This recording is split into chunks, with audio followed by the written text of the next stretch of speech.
Have you ever seen the movie Catch Me If You Can? You know, the one with Leonardo DiCaprio playing a brilliant young con artist who impersonates a pilot, a doctor, and a lawyer, all while cashing millions in fraudulent checks? It's a wild ride, but what if I told you the real story is even more incredible? Today, we're diving deep into the life of the man who inspired it all, Frank William Abagnale Jr., one of the most audacious imposters and forgers the world has ever seen. Frank's story begins in the 1960s. He was just a teenager when his parents divorced, a traumatic event that he says sent him spiraling. He ran away from home with only a few dollars in his pocket, but he had something far more valuable: a sharp mind, a charming personality, and an uncanny ability to inspire trust. He quickly realized that to survive, he needed to look older and more important than he was. And so, his life of deception began. His first major con was impersonating an airline pilot. Think about it. At just 16 years old, Frank figured out that a pilot's uniform was like a key to the world. It commanded respect and authority. He managed to get a fake Pan Am pilot ID and a custom-tailored uniform. Suddenly, he wasn't a runaway teen anymore. He was Captain Frank Williams. Under this guise, he deadheaded, meaning he flew for free in the cockpit's jump seat on over 250 flights to 26 different countries. He'd just walk up to the counter, show his ID, and say he needed a lift to his next assignment. Airlines at the time had a professional courtesy system for pilots, and Frank exploited it perfectly. He saw the world, stayed in luxurious hotels, and ate at the finest restaurants, all paid for by Pan Am through forged expense checks. But how did he master the technical jargon? How did he avoid getting caught by real pilots who would surely notice he didn't know how to fly a plane? Frank was a master of observation and deflection. He'd claim he was just along for the ride and let the actual pilots handle the flying, saying something like, "You guys have it, I'm just catching a ride home." He'd listen intently to conversations, picking up lingo and procedures. He once said the scariest moment was when a real pilot offered him the controls, and he had to quickly make an excuse, saying he'd had a few drinks the night before and wasn't supposed to fly.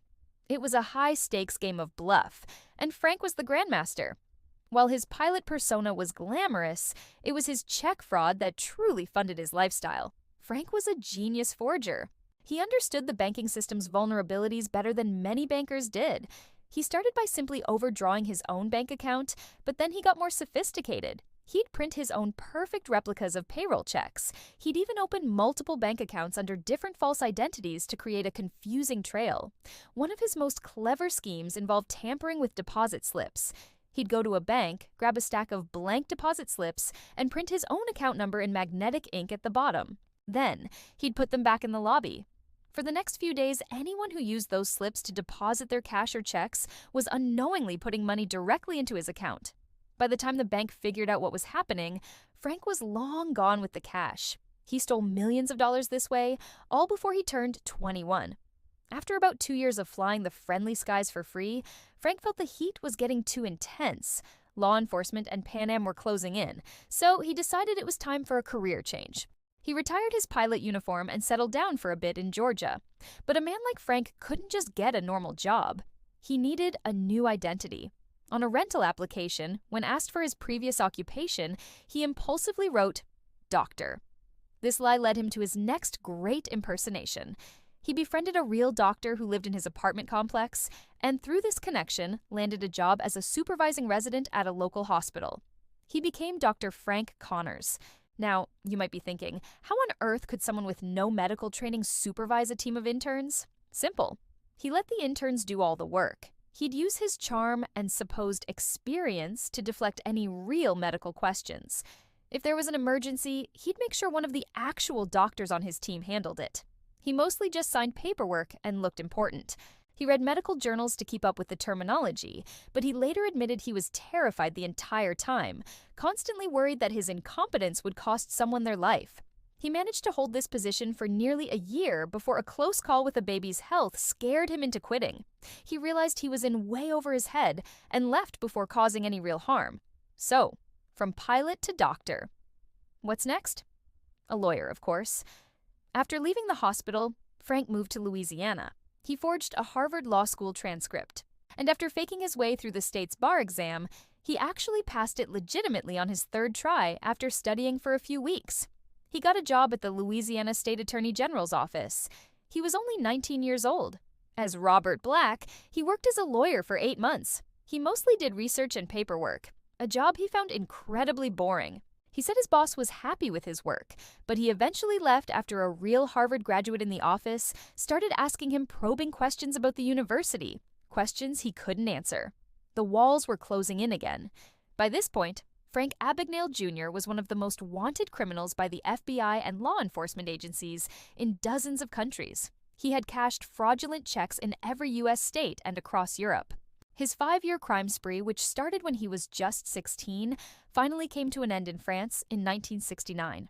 He was 21 years old. He was arrested and served time in a notoriously harsh French prison, then in Sweden before being extradited back to the United States. He was sentenced to 12 years in a federal prison. But the story doesn't end there. In a twist worthy of a Hollywood movie, the U.S. federal government offered him a deal. They recognized his unique genius.